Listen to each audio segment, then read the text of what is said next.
بسم اللہ الرحمن الرحیم۔ اللہ تبارک و تعالیٰ کے نام سے شروع جو بڑا مہربان اور نہایت رحم کرنے والا ہے۔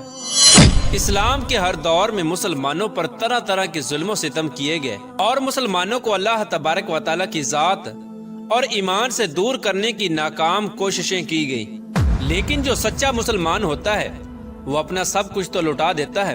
لیکن وہ اپنے سچے رب کو کبھی نہیں چھوڑتا۔ اس مسلمان کا سب کچھ اس کا حقیقی مالک اللہ عز و جل ہوتا ہے۔ یہی وجہ ہے کہ اللہ تبارک و تعالیٰ اپنے بندے سے 70 ماؤں سے بھی زیادہ پیار کرتا ہے۔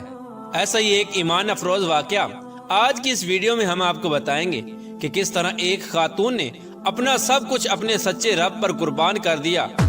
پیارے دوستو، یہ ایمان افروز واقعہ فرعون کی بیوی کا ہے۔ آج کی اس ویڈیو میں ہم آپ کو بتائیں گے کہ دنیا کے سب سے بڑے جابر اور ظالم جو کہ خدائی کا دعوے دار تھا، اس کے باوجود بھی اس کی بیوی کس طرح اللہ تبارک و تعالیٰ کی وحدانیت پر ایمان لے کے آئی۔ ان کا ایمان لانے کا سبب کیا بنا، اور جب فرعون کو اپنی بیوی کے ایمان لانے کی خبر ملی تو اس بدبخت نے اس نیک خاتون پر کون کون سے ظلم و ستم کے پہاڑ ڈائے، اور فرعون کی بیوی کون تھی اور کس کی اولاد میں سے تھی۔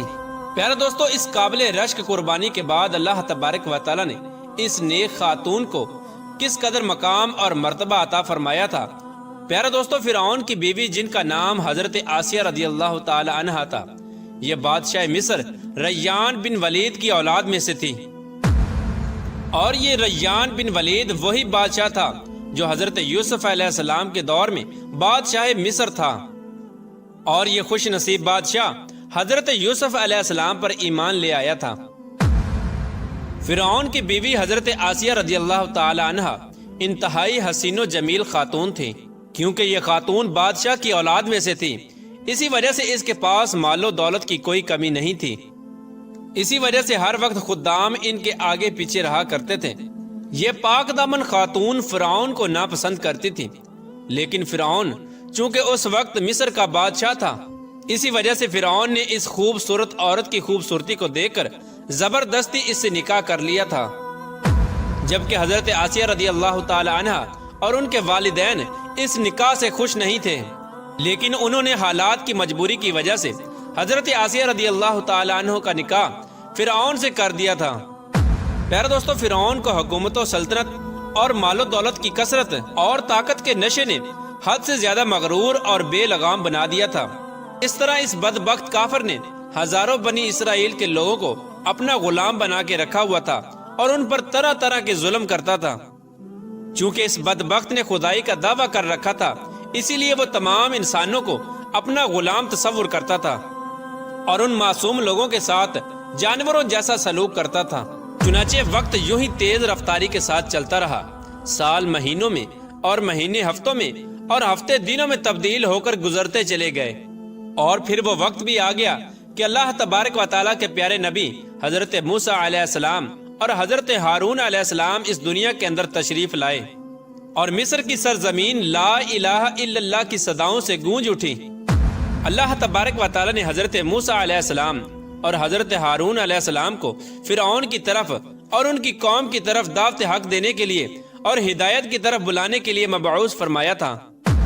اللہ تبارک و تعالیٰ کے ان پیغمبروں نے بنی اسرائیل کے لوگوں کو اللہ تبارک و تعالیٰ کی وحدانیت کی طرف بلایا اور لوگوں کو باطل معبودوں کی پوجا کرنے سے منع کیا۔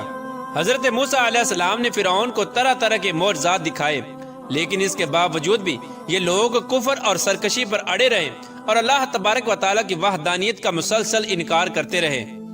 اس کے باوجود بھی حضرت موسیٰ علیہ السلام فرعون کو اور بنی اسرائیل کے بدبخت لوگوں کو دعوت حق دیتے رہے۔